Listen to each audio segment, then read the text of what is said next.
Please, you go first. I did. Oh, okay. I've retrieved my marble. Just crumbling up a little bit of herb right now, getting things kind of started. Questions, comments, concerns, please feel free to hit me up in the DM, Jeremy Bernheisel underscore, or the JAYBEE underscore 2024 on IG, or the Bernheisel 2024.us is the best place to actually get in touch with me personally. As far as everybody within my administration, my actual cabinet members and stuff like this, I'm going to slowly actually start introducing a lot more people to the actual American people. I'm excited to see some of the people that I do have out there right now that are willing to actually step up and take the roles on as certain actual secretaries of departments. Money? Change?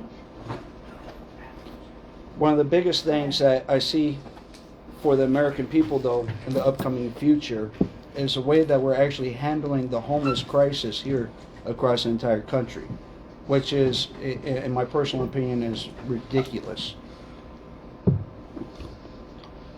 We could be doing a lot more for the actual people, and we're seeing millions of dollars being spent on a lot of 501c3s and programs that is intended to help our people, but is failing to actually help the people out. The actual... Go ahead. The actual people that we need to be connecting up with is going to be the smaller actual organizations within the actual major cities across the entire country to tackle the homeless crisis that we're currently seeing right now. We need to start talking to more and more people within the communities on different ideas and avenues of approach for the actual crisis itself, because our politicians are not going to lead us directly to the best solution. The politicians are going to present solutions that are only about profit, not about the actual people themselves. And this is what I'm striving to actually change here in the United States. If you guys want to help me, the best way to help me is help me out gain the exposure necessary to actually get my voice echoed across the entire country. I feel as if I actually provide the solutions that most people would readily identify with, and most people will actually be more willing to accept as a possible solution for the actual issues that we're actually seeing right now. Shifting people from one location to another location is not going to help anybody in the process. I don't agree with a lot of other administrations and their actual solutions to actually dealing with the homeless crisis right now. I think it's ridiculous to continuously keep on spending upwards of millions of dollars that's allocated to each state on the homeless crisis, when the homeless crisis, the people could actually utilize that funding versus actually giving it to somebody else to actually allocate to people. Give the people directly the actual funding itself. And a lot of Republican states, a lot of red states right now are actually in the process of eliminating these programs, helping out and giving actual funding to the people that need the funding most. Robin? No, I just think COVID has changed a lot of things, and we need more involvement, people to actually show up and participate in what's going on. We see a lot of things in our neighborhoods happening, and it's not as bad in DC as it's been in some places. We've been across the country. We've both seen it in other places, but we need to take care of our own, and I think that ties in with, you know, some foreign policy and also the well, we had the discussion earlier today, United States or Americans. Am I a part of the United States or am I an American? I would like to see the veterans delineated between average Americans or the regular Americans or other Americans. However you want to divide Americans. I think veterans need to be recognized as a distinct, rather than some of the other things that they're trying to divide the American people on.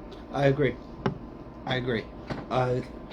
Focusing in on things that actually our commonalities. As individuals, as people, we need to focus in on the commonalities, not on the actual things that are different from us. Anybody can actually have a great idea, but the problem is nobody's actually being heard because of how they might be presenting it or how they present themselves. Sometimes we have to close our eyes and listen with our ears to actually hear the idea and figure out that this is an actual possible solution to the issue that's going on right now. Appreciate it from the people up in the back. Yeah, we do have some spectators, and we'd like to see about getting some more when things are suitable. We're finding as I would say regular American veterans, Americans, that trying to get people to actually show up and come out has been one of the hardest things. And we've got to be active and stay active. And it's too easy to just sit back and not do anything. People are complicit. People are very complicit, and people are getting used and normalizing, or we are normalizing things that we're currently seeing right now when we shouldn't even be normalizing the actual actions. Whether it comes down to the police brutality that we've seen across the country for multiple decades, we have just continuously normalized it. And it's just something that should happen. This isn't stuff that we should be allowing to take place in our actual communities. This is something that needs to be addressed within the actual organizations.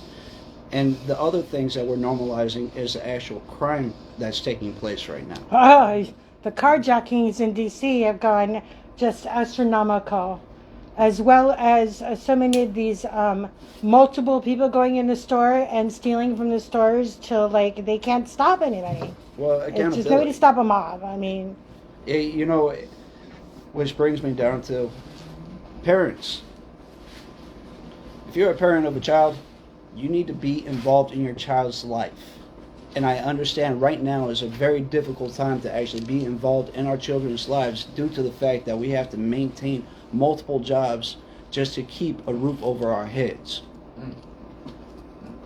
The biggest issue that I think to our actual homeless, that's going to actually add and increase the homelessness, is failing to actually be able to make enough money, even with multiple jobs, to provide roof, food, and also our medical issues and things like this. well, some basic things according to what has been established as Maslow's hierarchy of needs. There are certain things to sustain a population. Now, if we look into history and we look to the feudal times, there was one way of doing it. So if we look at history, we got to say, well, those didn't work. How can we do this? One way, and I feel very strongly about this, is bringing the older people together with the younger people, particularly veterans who can share an experience that was very different for each of us. It was. And by uniting the young people and with our elders who are now needing a little bit more attention than we used to, I know I do, please. I think that it will really help our community strengthen. And this is not just for my community, this is for any community. Now I have experienced where it was a little over much in my community years ago, 25 years ago, but things are different now. This is 21st century, and we have to let go of 19th or 20th century thinking to allow room. We were just saying, a full cup is unable to be filled. Hey, to piggyback off what... That's good. To piggyback off what you're saying, though, Robin, one of the biggest things is understanding what worked in the past is not going to work now and in the future. Just because it worked in the past doesn't mean that this is the best direction for us. We have to be able to pick up and adjust the direction that we're going to go. We have to be able to shift. And that's where we need to learn how to work together. As children. Yeah. If we look to the children, younger generation, we can see an example of certain behaviors. And I think some people are starting to, there's a great many different things going on. But I think the acknowledgement of the issues and what really has to be done. I think it's we're calling for drastic action. I think nobody would object after COVID. No. I don't think that anybody would object to some of the older ways when we made sure everybody had what they needed because they had ration coupons. You got this much meat, you got this much sugar, you got this much coffee. Now, I'm not saying you go back to that, but I'm saying we can take some guidelines. That if we know each person, like I work with incarcerated people, elderly, college, I'm sponsoring a lady to go to college, paying her tuition, and we know that they need X amount each month.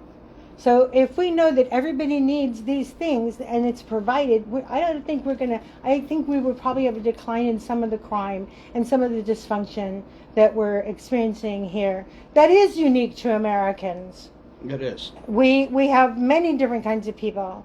And even though other countries are diversified like America, only America is like Americans. So. Well, you see, this is, I think we need to go ahead and get this whole stereotype of United States. We're not the only Americans. Can I put this out there? United States, we are not the only Americans. Okay, we have two areas: North America, South America. Central. We also have Central. I was going to incorporate Central into this, but basically the way I was taught growing up, anything south of the Panama Canal is considered South America. Anything north of the Panama Canal is considered North America in the two continents that we actually have. Because we don't have Central America as a continent. But it depends on what resources, and then we're getting into dated materials. So I think there's just going to come a time when all of this division of land, especially if the grid goes down. I don't think, and this is something I haven't seen anywhere, about the infrastructure. We have to have a kind of infrastructure because when something happens with the pulse and whatever, all that stuff, scenarios, what do we do? I've seen the wind turbines. Yeah, I've seen the wind turbines. I've seen all this stuff, but let's be realistic. I think the biggest threat to our actual infrastructure and getting power out to people is possibly EMP. Right. And that EMP is a electronic magnetic pulse. And it is not difficult to go ahead and turn the United States into a third world country quickly if an EMP actually was to happen over the United States. And by the way, these can be man-made or it can also be Solar natural. Natural flares. Space weather. My friend laughed when I said space weather. He thought that was funny. Yeah. No, but so the people with the know-how of how to actually survive these situations, unfortunately, most people out there call them conspiracy theorists or they're crazy. Can we get rid of this actual terminology? Well, there we go with the divisions again, trying to put labels on things that we really don't need to quantify and label at this point in time. And that's where intentional communities, I mean, there's a few, and they used to call them communes, but I think they were a little different than what the intentional communities of today are. And what I'm seeing in the cities is that the cities are not intentional communities. No, they're not. They're just conglomerates of people coming together, creating a community that became intentional without even meaning to. I didn't make any sense? Yes, you did. But United States was on a headway a long time ago, and they knew that they were going to keep everybody really occupied, continuously working.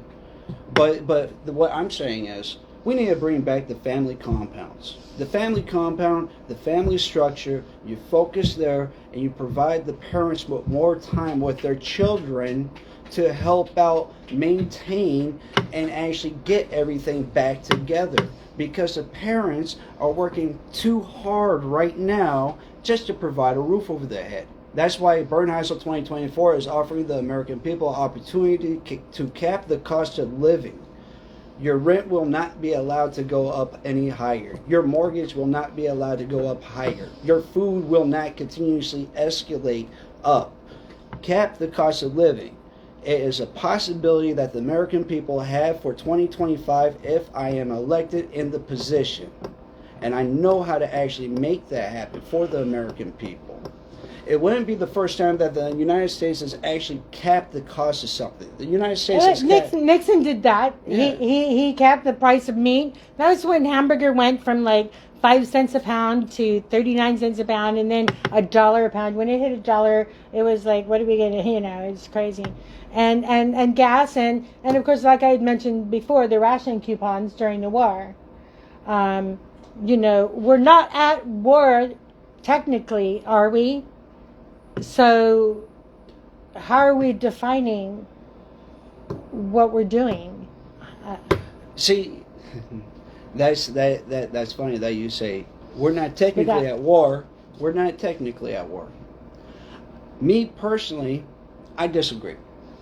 I think we are technically at a war, but the United States... Hey, you doing okay? To tell the American people, all wars are not physically fought. Wars are fought on multiple fronts, dealing with the health, the community, and the welfare of the actual people of the United States. I feel the United States has already been attacked, and you guys just were never informed. Right, I'm speaking of like one that's actually declared a war by Congress and all that. Yeah. That goes through the channels of the a supposed declaration of war. So,